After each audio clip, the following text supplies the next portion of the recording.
Di tahun terakhir penerapan regulasi ground effect, Mercedes akhirnya bisa memulai musim dengan serangkaian hasil positif. Awal 2025 sangatlah berbeda jika kita bandingkan dengan 3 musim sebelumnya, di mana Toto Wolff selalu dibuat pusing dengan selalu adanya masalah dalam pengembangan mobil mereka. Kali ini skuad Mercedes berada di situasi yang jauh lebih tenang dan lebih menyenangkan, karena akhirnya mereka bisa memiliki mobil yang mampu diandalkan di sirkuit. Mercedes sekarang duduk manis di posisi kedua klasemen konstruktor dengan koleksi 111 poin dari 5 balapan pertama musim 2025 dan jadi torehan terbaik semenjak era ground effect dimulai. Mereka memang tertinggal 77 poin dari McLaren yang terlalu superior di depan, tapi itu bukanlah target mereka karena jelas kalau performa W16 tidak akan mampu untuk mengejarnya. Berada di peringkat kedua dan bisa di atas Red Bull dan Ferrari adalah target realistis, apalagi jika kita melihat peningkatan mereka di musim 2025 yang positif sejauh ini. Konsistensi adalah kunci bagi Mercedes, karena dari situlah mereka bisa kumpulkan lebih dari 100 poin. Selalu tembus 5 besar dengan capaian 3 podium, George Russell dari 5 balapan merupakan catatan yang sangat membantu Mercedes untuk mendongkrak poinnya di konstruktor. Russell mampu berulang kali tempatkan Mercedes di posisi terbaik, seperti di GP Australia. Ia berada di tempat ideal untuk mencuri podium. Lalu di Shanghai, Russell kualifikasi di peringkat kedua, yang bisa ia konversi jadi tambahan podium lagi saat balapan. Kemudian di Bahrain, merupakan race terbaik bagi Russell musim ini, karena bisa mendapat podium runner-up ketika W16 mengalami banyak masalah serius jelang finish. Selain itu, kecepatan adaptasi Kimi Antonelli juga patut diapresiasi tinggi, karena ia mampu torehkan poin dalam 4 dari 5 balapan debutnya di F1 bersama Mercedes. Performanya semakin baik dari satu balapan ke balapan selanjutnya, dan makin menunjukkan kalau pilihan Toto Wolff untuk langsung menempatkannya di tim utama adalah pilihan yang tepat. Hasil terbaik Antonelli sampai sekarang memang masih di race pertamanya di Australia, dengan finish keempat. Tapi semakin kesini dia makin konsisten, seperti performa di Jepang dan Arab Saudi, yang menunjukkan kematangannya di aspek penyesuaian setup mobil. Dengan kedua pembalapnya yang bisa meraih poin secara konsisten di papan atas, tidak heran kalau Mercedes jadi tim terbaik kedua di konstruktor.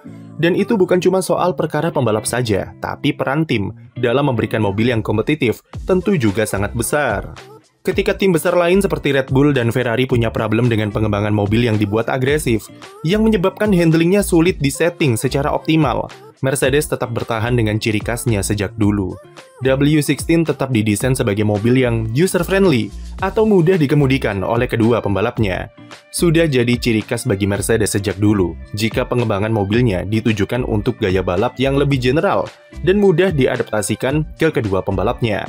Mereka tidak condong ke satu pembalap secara spesifik yang otomatis mendukung mereka untuk bisa tampil maksimal di setiap akhir pekannya. Pengembangan mobil W16 kembali ditujukan ke arah tersebut sebagai fondasi kuat Mercedes untuk menatap 2026 dan seterusnya. Selain karakteristik user-friendly, Mercedes juga cenderung bermain aman karena banyak dari komponen di W16 merupakan hasil development dari mobil musim lalu, dan mereka tidak seagresif Ferrari yang merubah kembali konsep fundamental mobilnya untuk 2025. Itu membuat mereka bisa mengeliminasi sejumlah masalah yang ada di mobil tahun lalu, serta di saat bersamaan juga menghasilkan beberapa improvisasi di performanya. Problem seperti sensitivitas mobil terhadap suhu panas dan inkonsistensi setup window sudah bisa diatasi di W16. Balapan di Bahrain ketika aspalnya berada di suhu panas, Mercedes bisa tampil kompetitif di barisan depan, bahkan meskipun salah strategi dengan memasang ban soft di akhir stint bagi Russell. Inkonsistensi setup walaupun belum hilang 100%, tapi Russell dan Antonelli bisa memiliki patokan setup yang lebih konsisten atau bisa dipercaya daripada mobil musim lalu yang bisa membuat engineer overthinking. Mereka sekarang bisa membuat beberapa adjustment tanpa takut kehilangan performa secara signifikan di kualifikasi serta balapan, karena setup window-nya lebih luas. Semenjak tes pramusim Bahrain, mobil W16 memang nampak paling stabil dalam semua aspek, dan itu cukup terbukti dalam 5 balapan pertamanya musim ini. Improvement terbesar yang dibuat Mercedes adalah di performa tikungan cepat dan medium yang lebih kuat dari mobil pendahulunya, sebagai efek dari peningkatan downforce di area diffuser serta airflow suspensi belakang. Di Arab Saudi kemarin, Russell hanya 0,1 detik di belakang Verstappen dan Piastri, yang andaikan di tikungan terakhir ia lebih berkomitmen ketika late braking, mungkin saja Mercedes bisa pull. Selain dari downforce, mechanical W16 juga dibuat lebih kaku, yang meskipun secara drivability mungkin tidak semulus tim lain, tapi secara performa itu memberikan pembalap kepercayaan yang lebih saat melibas tikungan cepat.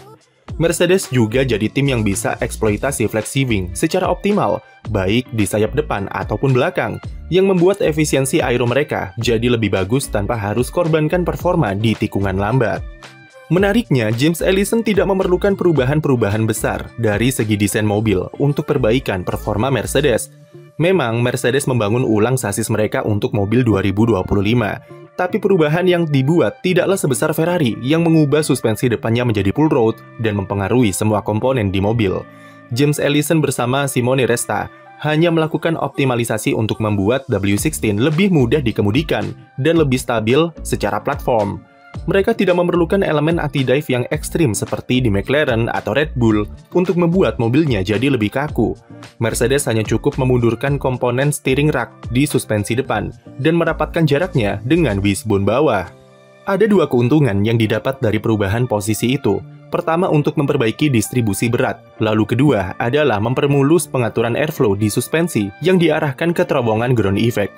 Konfigurasi pushrod yang masih dipertahankan Mercedes memungkinkan mereka untuk mengeksplorasi perubahan-perubahan posisi di kaki suspensi seperti ini.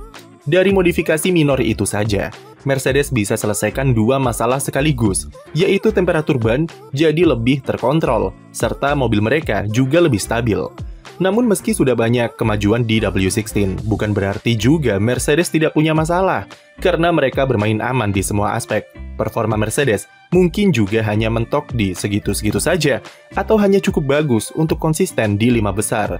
Mereka akan kesulitan untuk bisa mendobrak duo McLaren dan Max Verstappen, atau bahkan Ferrari yang masih punya potensi besar di SF25 dengan pendekatan agresif yang diterapkan. Mercedes juga masih punya beberapa pertanyaan, terutama setelah GP Arab Saudi yang berlangsung sedikit mengecewakan, di mana Toto Wolff melabelinya sebagai performa terburuk sejauh ini. Meski Russell tampil bagus di kualifikasi, ketika balapan Mercedes justru loyo karena kesulitan dalam manajemen ban dengan degradasi yang tinggi. Mereka kalah dari Charles Leclerc yang mampu terapkan strategi golong dan menciptakan tire offset dengan Russell, serta disalip oleh Lando Norris yang pakai strategi alternatif. Ketika pit dan ganti ke hard baru, kecepatan Russell relatif sama dengan Leclerc yang masih bertahan dengan ban medium dan terbantu dengan clean air. Finish di posisi 5 dan 6, Mercedes sedikit bingung dengan apa yang mereka alami di Jeddah dalam persoalan degradasi ban di suhu panas yang kembali muncul. Bisa jadi karena beberapa hal spesifik seperti suhu trek yang lebih panas dari musim lalu, serta Pirelli yang membawa set ban yang lebih lunak ke Arab Saudi, menyebabkan Mercedes kaget karena perbedaan data dari tahun sebelumnya. Wakil Direktur Teknis Mercedes, Simone Resta, mengklaim kalau masalah degradasi ban lebih disebabkan karena Russell terlalu nge-push mobilnya untuk menyamai kecepatan Leclerc dan bertahan dari Norris. Sementara Antonelli di fase-fase akhir balapan bisa catatkan waktu yang lebih kencang dari Russell karena bisa mendinginkan suhu bannya di pertengahan balapan yang mendukung pernyataan Resta tersebut. Tapi itu tidak menjawab sepenuhnya kenapa Russell di stint pertama harus masuk pit lebih cepat setelah dia mengeluhkan bannya terlalu panas dalam 10 lap pembuka. GP Miami pekan depan akan jadi tantangan baru bagi Mercedes karena sirkuit di sana juga terkenal panas dan sangat menyiksa ban. Plus sama seperti di Jeddah, Pirelli akan membawa kompon ban yang satu tingkat lebih lunak dari musim lalu. Mercedes mengetahui jika masalah di seputar temperatur panas belum sepenuhnya hilang di W16, dan mereka sedikit ketar-ketir dengan performa di Arab Saudi kemarin bisa terulang di balapan-balapan setelah ini, yang mayoritas akan berjalan di musim panas. Yang jelas, konsistensi Mercedes di 5 besar akan sangat diuji mulai GP Miami pekan depan. Dan kita akan lihat apakah pendekatan main aman yang mereka lakukan musim ini bisa berhasil atau tidak. Sekian video dari kami, dan jangan lupa beri like dan subscribe untuk konten F1 lainnya.